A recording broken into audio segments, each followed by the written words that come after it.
Es un privilegio para mí saludarles en la oportunidad de presentar mi aporte al estudio de la lección de escuela sabática de esta semana.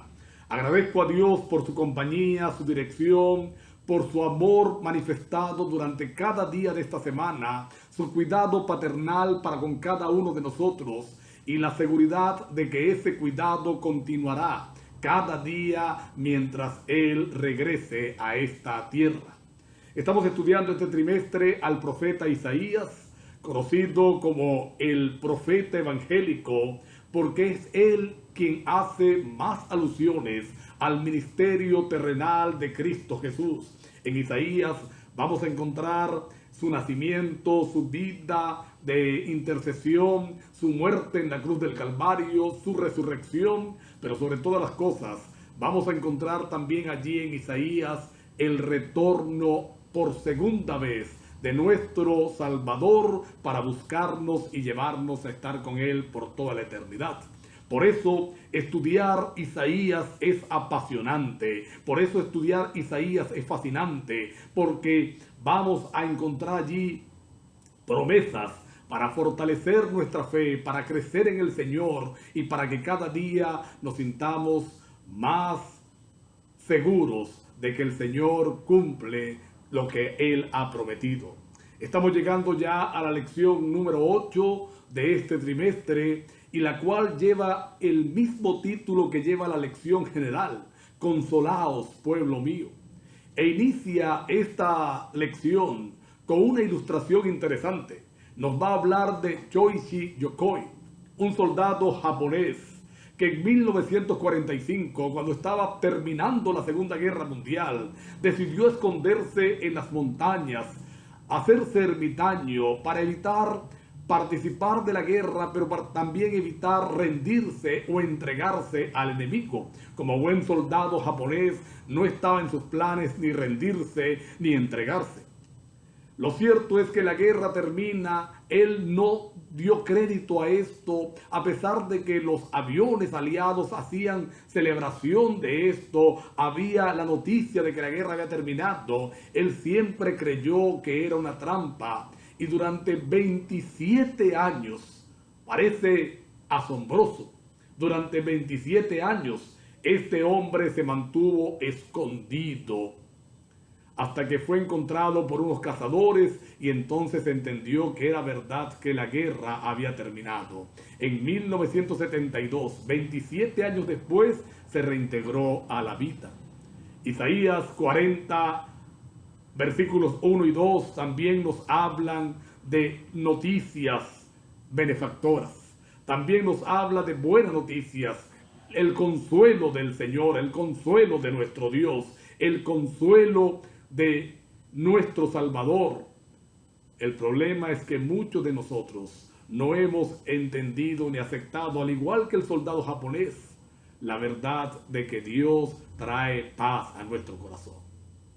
La primera sección de esta semana, Consuelo para el futuro, nos presenta los dos primeros versículos del capítulo 40 de Isaías. Hablan del fin del tiempo del castigo. Se presenta a Dios como el Redentor, como aquel que viene a traer consuelo a su pueblo. Es verdad que el pecado ha acarreado toda aquella desgracia para Israel y para Judá, pero Dios se presenta ahora como el Dios que quiere renovar el pacto, que trae consuelo y que habla del fin del tiempo del castigo. Hay por lo menos tres aplicaciones para este tiempo del fin del castigo. En primer lugar, se refiere o podría referirse a Asiria, el poder dominante en el tiempo de Isaías, que había causado tanto daño a Israel, había causado daño a las ciudades de Judá y que quería conquistar a Jerusalén. Y ustedes saben la historia, la estudiamos la semana pasada. Senecarit fue aplastado por Dios. 185.000 soldados, murieron en una sola noche por el accionar de Dios. Y es interesante porque Asiria se menciona 43 veces en la primera parte de Isaías, del capítulo 1 al capítulo 39, pero solamente se va a mencionar una vez en la segunda parte de Isaías 40 al 66. Y cuando se menciona Es una mención como si Asiria fuera historia, pasado. Es decir, Dios ha cumplido su plan de salvaguardar a su pueblo.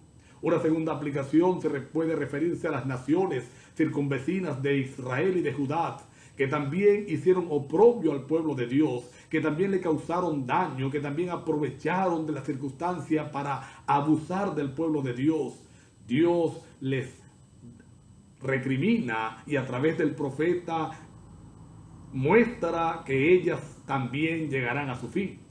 Y por supuesto, la última aplicación para este fin del tiempo del castigo, Babilonia.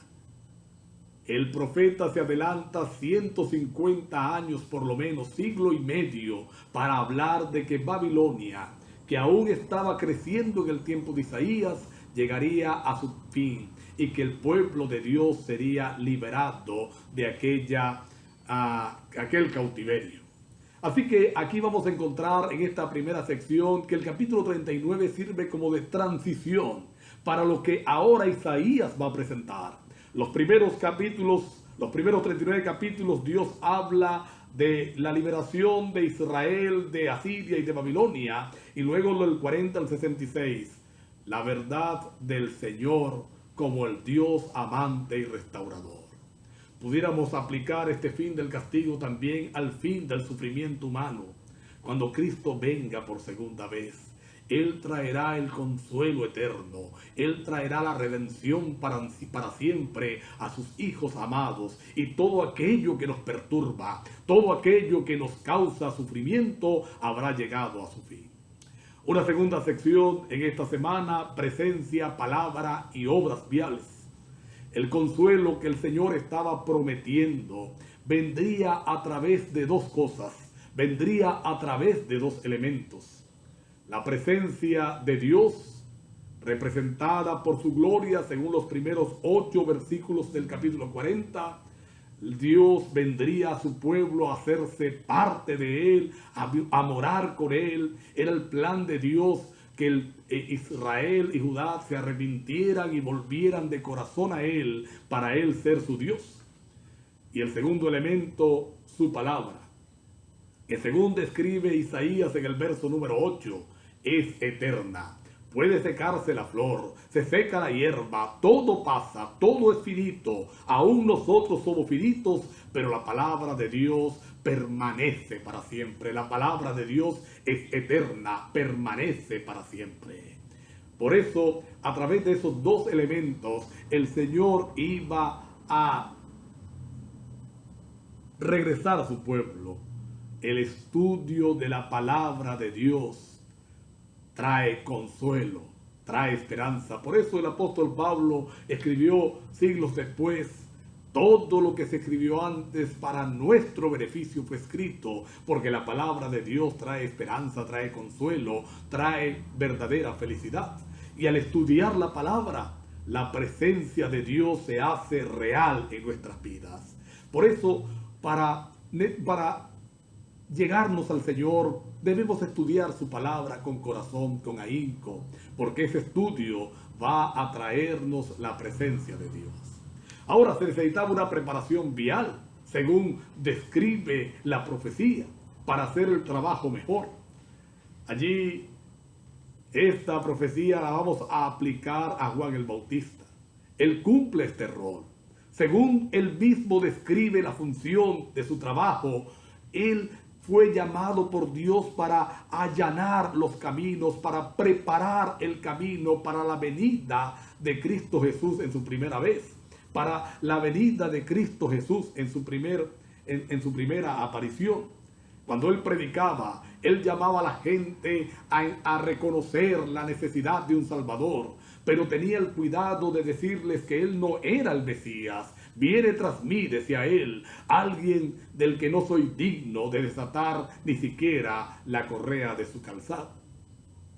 Esta obra vial no era otra que el arrepentimiento para el perdón de los pecados. Juan llamaba al arrepentimiento: arrepentíos, porque el reino de los cielos se ha acercado, preparen el camino para el Salvador. Hoy, Mi hermano, mi hermana, mi amigo, mi amiga, esa función le corresponde a la iglesia adventista. Le corresponde a ti y a mí preparar el camino, allanar el camino, alisar las calzadas para que Cristo pueda regresar entonces por segunda vez, para preparar un pueblo, para encontrarse con Jesús por segunda vez. Un pueblo que entienda la necesidad del arrepentimiento y de la necesidad de ser perdonados por Dios.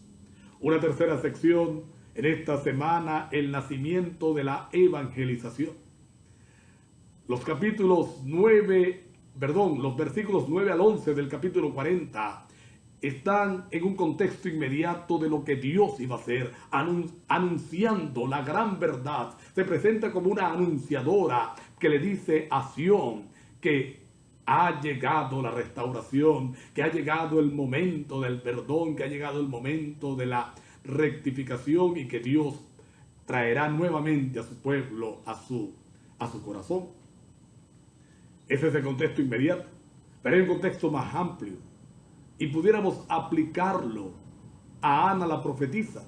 Ustedes recuerdan, esta anciana que anhelaba ver la gloria del Dios, que anhelaba ver al Cristo, al Mesías.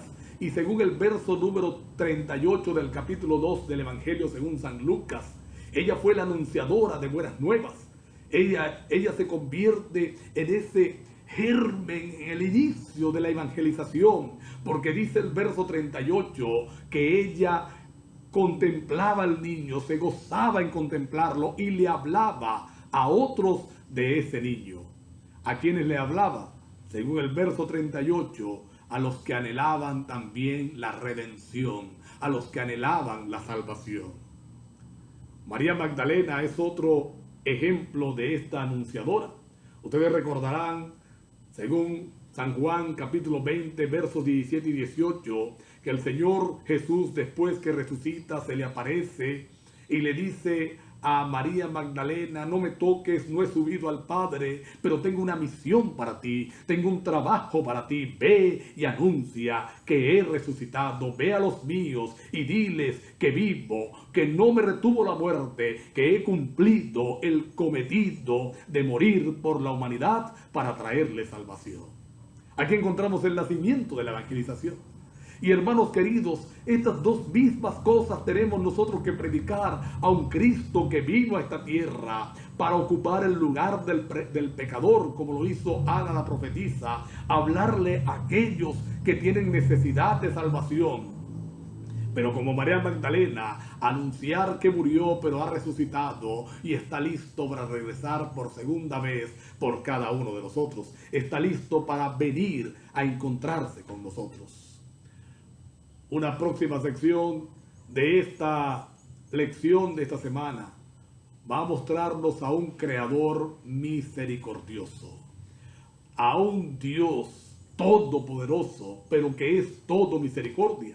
Isaías 40 es un capítulo que nos presenta a ese Dios que combina esas dos características tan especiales. Es un Dios que todo lo puede, es un Dios creador de todo cuanto existe, es el Dios que está por encima de todo, como dice el verso 18, es incomparable, no puede comparársele a nada, nada es semejante a Dios, porque Dios es muchas veces superior a todo cuanto existe. Pero bendito sea Dios, porque ese mismo Dios es un Dios de misericordia, un Dios compasivo, un Dios amoroso, tierno. Es un Dios personal. Bendito sea el Señor. Ahora el problema somos nosotros.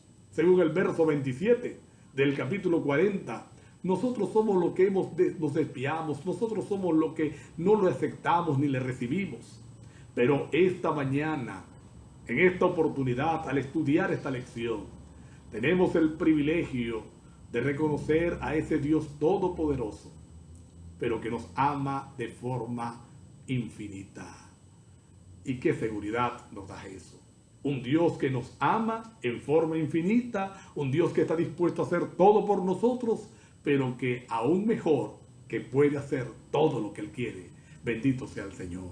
en toda circunstancia, en todo momento difícil, creer y aceptar, recibir y confiar en ese Dios creador misericordioso nos dará la victoria hoy, mañana y siempre.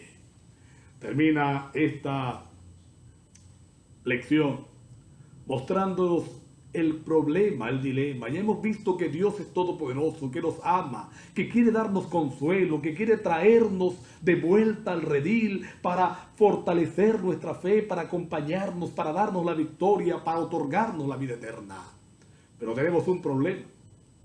Y el problema es con la idolatría, según Isaías 40, 19 y 20. Ahora, ¿por qué somos tan dados a la idolatría? ¿Por qué es tan fácil para ti y para mí ser idólatra? Porque en los seres humanos tenemos un problema. Los seres humanos somos dados a confiar en lo que vemos. Somos dados a confiar más en lo que podemos observar, palpar, mirar. Yo siempre coloco este ejemplo. Tú abres la nevera, la ves full de comida y sabes que vas a comer mañana. Tienes la seguridad de que vas a comer mañana. Pero cuando abres la nevera y la ves vacía, entonces dices, ¿qué iré a comer? Y empiezas a preocuparte porque no ves. Porque no ves. O porque no vemos. Por eso yo siempre he dicho que la verdadera fe es ilógica. Tú te arrodillas, estás hablando con Dios. ¿Y dónde está Dios? Te pregunta alguien, no sé. Pero lo estás viendo, no, está en el cielo. Es una fe ilógica, pero es la verdadera fe. Por eso debiéramos hoy decirle al Señor que nos ayude a sacar del corazón todo aquello que puede estar estorbando en mi relación. Todo aquello que puede convertirse en un ídolo para mí. Hay dos mandamientos, el primero y el segundo, de la ley de Dios, que nos hablan acerca de esto. El segundo mandamiento tiene que ver con la adoración física, es decir, arrodillarme delante de estatuas, de imágenes, sean imágenes cristianas, entre comillas, o cualquier otro tipo de imagen. Pero yo creo que más peligroso para nosotros es el primer mandamiento. Más fácil de violar. Porque el primer mandamiento tiene que ver con el corazón. Es decir, ¿qué está ocupando en tu corazón el lugar de Dios? No importa si es bueno en sí mismo. La esposa, el esposo, los hijos, el trabajo. Es bueno en sí mismo. Pero si ocupa el lugar que le corresponde a Dios, es un ídolo. Y tenemos esa tendencia. Tenemos esa tendencia natural. Por eso hoy necesitamos pedirle al Señor que nos ayude y nos dé la victoria sobre este mal de la idolatría. Alguien puede decir, pastor, no soy idólatra, no adoro ídolos. Pero ¿qué está en tu corazón ocupando el lugar de Dios? ¿Qué está en tu corazón ocupando el lugar que merece el Señor? ¿Qué está en mi corazón? Necesitamos pedirle al Señor que lo saque para que Él sea supremo en nuestras vidas. Dios nos ayude y nos conduzca a encontrar en el consuelo de Dios, a encontrar en la palabra de Dios, en las promesas de Dios, la seguridad de su compañía y de su amor, que Él tiene cuidado de nosotros, nos dará la victoria y siempre estará para ayudarnos. Dios te bendiga, una muy feliz semana y sábado para ti.